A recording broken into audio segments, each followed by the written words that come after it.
Mesdames et messieurs les parlementaires, mesdames et messieurs les élus, monsieur le secrétaire général pour l'investissement, cher Guillaume, mesdames et messieurs les présidents et les directeurs, chers collègues, mesdames, messieurs. Je suis très heureuse d'être avec vous aujourd'hui à Toulouse pour ce forum annuel, puisque c'est l'occasion pour moi de faire le point sur le chemin parcouru depuis notre dernière rencontre il y a un an. Vous le savez, depuis 16 mois, le gouvernement a pris le parti résolument de l'innovation, avec un constat de départ simple. La France a tous les atouts pour devenir un leader de l'innovation en Europe et de l'innovation mondiale, avec une recherche d'excellence, comme l'a encore prouvé notre dernier prix Nobel de physique, et pour rester dans le domaine de ce prix Nobel de physique, une filière industrielle laser en France exceptionnelle. Nous avons aussi la chance d'avoir une très forte dynamique de création de start-up, même si, comme j'ai l'occasion de le dire souvent, nous avons aussi probablement un peu trop de vieilles start-up et il nous faut donc les aider à prendre leur envol. Des conditions qui sont très favorables à l'accueil de la recherche et du développement, avec le CIR ou le statut jeune entrepreneur et industrie. Et nous sommes le pays dans lequel le soutien public à la recherche et au développement des entreprises nous permet de nous situer en deuxième position au niveau mondial. Et puis un taux de formation pour les diplômés en sciences, technologies, informatiques, mathématiques, qui est aussi le plus élevé d'Europe, avec 25,5 diplômés pour 1000, même si je sais que le développement des filières ingénieurs est encore à perfectionner. Et pourtant, il nous manque quelque chose pour, j'allais dire, réaliser pleinement ce potentiel d'innovation. Et cette chose qui nous manque, il me semble que c'est les interactions beaucoup plus fortes entre le public et le privé, puisque celles-ci sont en retrait par rapport à la moyenne européenne d'environ 18%. Et j'y reviendrai. Le gouvernement s'est donc attaché, dans une approche pragmatique et systématique, à dynamiser l'innovation. Et pour cela, nous avons d'ores et déjà pris un certain nombre de mesures. D'abord, la refonte du CNI et des comités stratégiques de filière qui vont tous se doter d'une feuille de route recherche sur toute la chaîne de valeur. Et bien entendu, je suis sûre que les IRT s'impliqueront avec les partenaires industriels dans ces travaux. La création du Conseil de l'innovation qui, pour la première fois en France depuis au moins 20 ans, regroupe recherche, innovation et industrie sous votre coprésidence. Le pari de l'innovation de rupture aussi, avec le Fonds Innovation Industrie, qui financera cette innovation à hauteur de 250 millions d'euros par an, dont un tiers seront consacrés au développement de start-up de deep tech. C'est un plan confié à BPI France, et 2/3 de ces financements qui viendront soutenir les défis d'innovation auxquels, bien sûr, j'en suis sûre, les IRT ne manqueront pas de candidater. Et puis, évidemment, tout ceci s'inscrit dans une dynamique européenne avec un travail de fond que nous avons mené avec le commissaire Moedas et la Commission européenne pour la création de l'European Innovation Council, une vraie agence européenne de l'innovation de rupture qui permet de couvrir les défaillances de marché en soutenant la croissance des start-up et les sociétés de projet. Pour faciliter encore les interactions entre le monde public et le monde privé, la loi PACTE, Plan d'action pour la croissance et la transformation des entreprises, qui vient d'être adoptée en première lecture à l'Assemblée nationale, propose de nombreuses mesures facilitant la croissance des PME et intègre aussi des mesures de fluidification du passage entre le monde académique et le monde privé pour les chercheurs, dans l'idée d'une rénovation de la loi Allègre, qui avait déjà permis un certain nombre d'avancées, mais qui nécessitait d'être encore perfectionnée. Et puis aussi des mesures pour souligner, renforcer la réalité d'un mandat unique avec la mise en place de contrats types de façon à fluidifier, là encore, les relations entre le monde académique et le monde industriel. Le Premier ministre est très attaché au renforcement des systèmes d'innovation et il a annoncé le 21 juin dernier à Metz la phase 4 des pôles de compétitivité et 3 mesures importantes qui vous concernent directement et sur lesquelles je sais que vous avez déjà commencé à travailler. La première de ces mesures, c'est le rapprochement des IRT et des ITE, dont je salue aussi la présence dans la salle. La seconde consiste en la préparation d'une trajectoire pérenne qui vous permettra de vous projeter à horizon 2025 sur un modèle économique au standard international, reposant sur au plus un tiers de subventions publiques. Et bien sûr, cette feuille de route, cette trajectoire s'appliquera à tous les IRT et les ITE dont l'évaluation sera positive. Cette évaluation que nous avons souhaitée, exigeante et transparente, indique que probablement toutes ces structures ne seront pas encore présentes dans 5 ans, mais néanmoins, évidemment, tout le travail qui a été accompli doit pouvoir être valorisé. Comme l'a souligné le Premier ministre, il faut accepter d'arrêter ce qui ne fonctionne pas. Et c'est vrai que souvent, dans notre pays, ça a pu aussi être une difficulté. L'assouplissement des règles d'emploi des chercheurs publics au sein des IRT était aussi un sujet auquel le Premier ministre était particulièrement sensible, et ces règles sont désormais fixées par les instances de gouvernance des IRT et permettent donc de rapprocher encore le monde académique du monde industriel. Toutes ces politiques visent en fait à améliorer les conditions d'innovation dans notre pays sur tous les plans, et parmi ces mesures, plusieurs auront pour conséquence, de fait, un renforcement de cette interaction publique-privée. Alors bien sûr, cette interaction n'est pas l'alpha et l'oméga de l'innovation, mais j'insiste sur ce point parce que c'est exactement au niveau de cette interface que vous intervenez et c'est vous qui probablement la connaissez le mieux. Le développement de cette recherche partenariale qui nous manque encore en France doit être notre ambition commune, d'autant plus que cette recherche est, si l'on se compare par exemple à l'Allemagne, 3 fois plus faible en France que ce qu'elle est en Allemagne.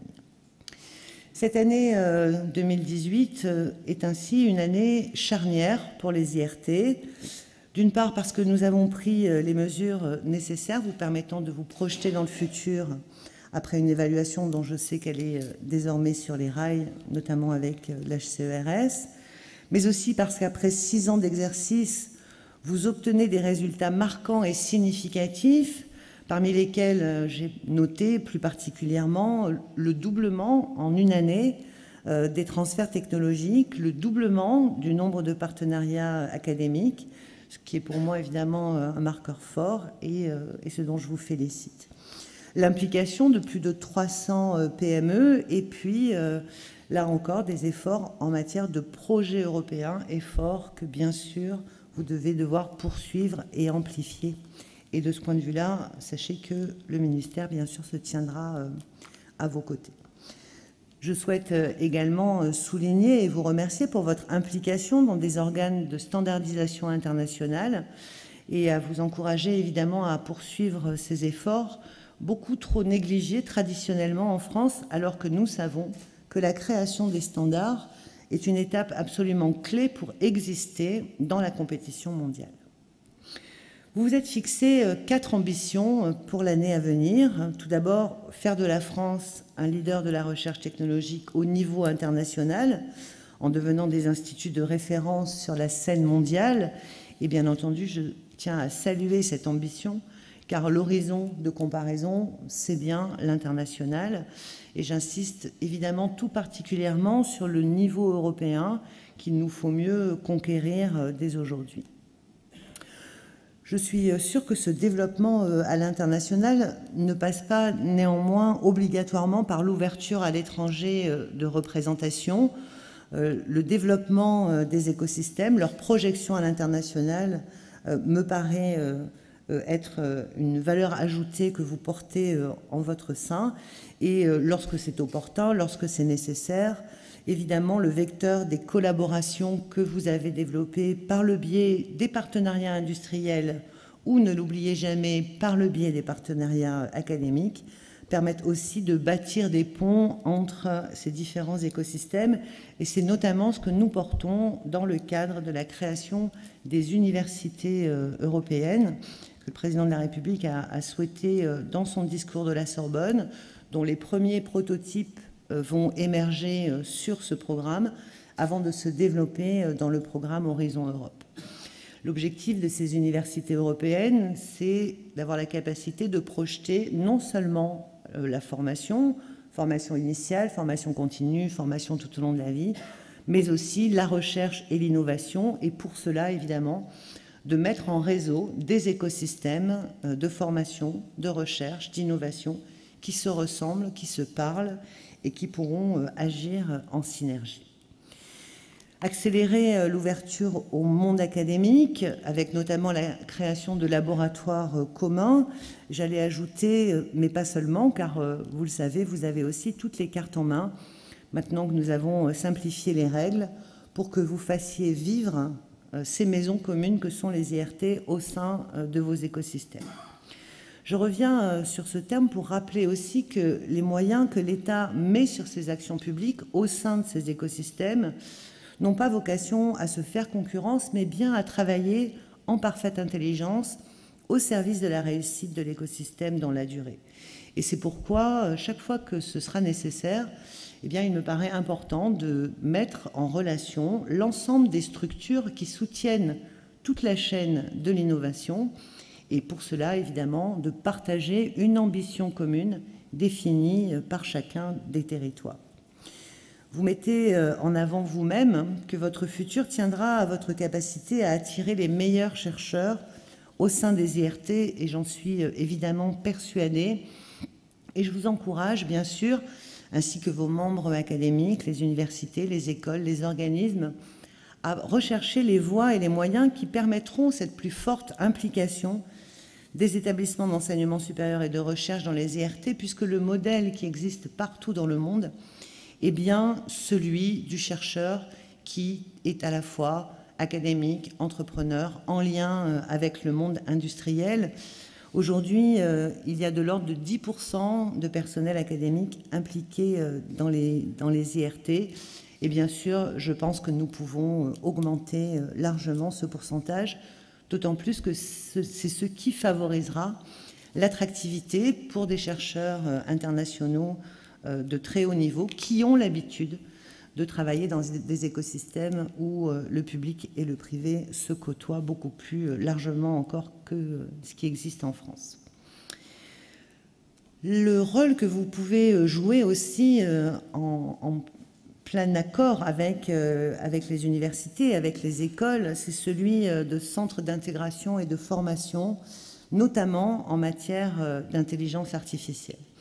Votre initiative, Engage IA, vient à propos et trouvera sa place au sein de l'effort national de recherche sur l'intelligence artificielle dont le gouvernement a souhaité confier la coordination à l'INRIA. J'aurai l'occasion d'annoncer dans quelques semaines ce programme de recherche, et donc là aussi, c'est évidemment très important que vous puissiez vous rapprocher d'INRIA, qui est pilote et coordonnateur dans cette action d'intelligence artificielle au service de la recherche en France, de façon à ce que vous puissiez articuler au mieux les différentes actions. Et puis, le renforcement, je le disais, des collaborations avec les ITE, qui rejoindront prochainement l'association FIT. Je sais que vous avez déjà engagé ce mouvement qui fait sens au moment où nous vivons ces grandes transitions, que ce soit la transition numérique ou la transition écologique. C'est donc un très beau programme que vous avez dessiné et que vous avez devant vous. Je sais néanmoins que des chantiers restent ouverts et bien sûr, je souhaite qu'ils progressent aussi, comme par exemple la facilitation du travail entre les instituts Carnot et les IRT, par exemple, ou demain entre les instituts 3IA et les IRT, ou bien encore la possibilité pour les IRT d'émarger à certains appels à projets. Sachez que je compte sur vous en tant que force de proposition sur ces chantiers pour que vous puissiez nous proposer des choses. Et nous serons bien sûr très heureux d'étudier toutes vos propositions, car vous savez que vous pouvez compter sur moi pour continuer à faire tomber les unes après les autres les barrières qui entravent encore l'innovation dans notre pays. Voilà, je souhaiterais conclure en vous remerciant pour votre implication, en vous remerciant pour votre dynamisme. Et bien sûr, je souhaite que dans un an, cette dynamique des IRT se soit matérialisée et que nous puissions encore nous féliciter du doublement de certains indicateurs clés, celui du transfert économique, celui du nombre de partenariats académiques ou tous ceux que vous aurez imaginés pour suivre votre progression. Merci à tous.